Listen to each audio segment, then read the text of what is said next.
দুই জেনারেশনের তুলনা হচ্ছে। একজন যুবক তার বাবাকে জিজ্ঞাসা করেছিল, আচ্ছা বাবা, আপনারা আগে কিভাবে থাকতেন?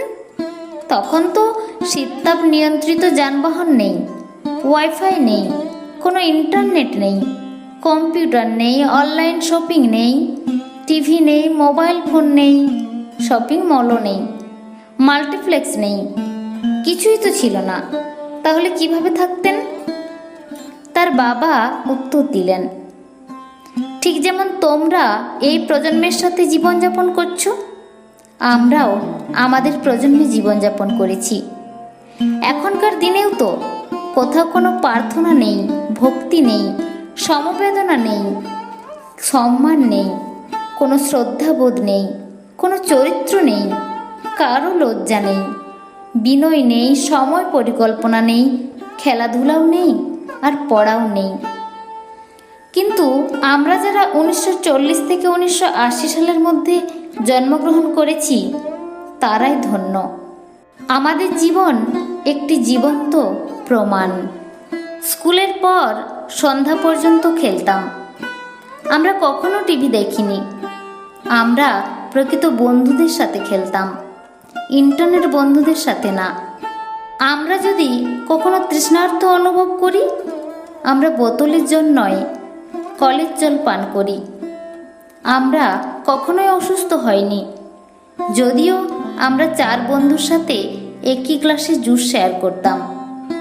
আমাদের কখনোই ওজন বাড়েনি, যদিও আমরা প্রতিদিন প্রচুর ভাত খেতাম। খালি পায়ে ঘোরাঘুরি করেও আমাদের পায়ের কিচ্ছু হয়নি।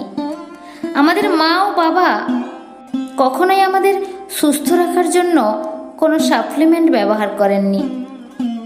আমরা নিজেদের খেলনা নিজেরাই তৈরি করতাম, সেগুলো দিয়েই খেলতাম।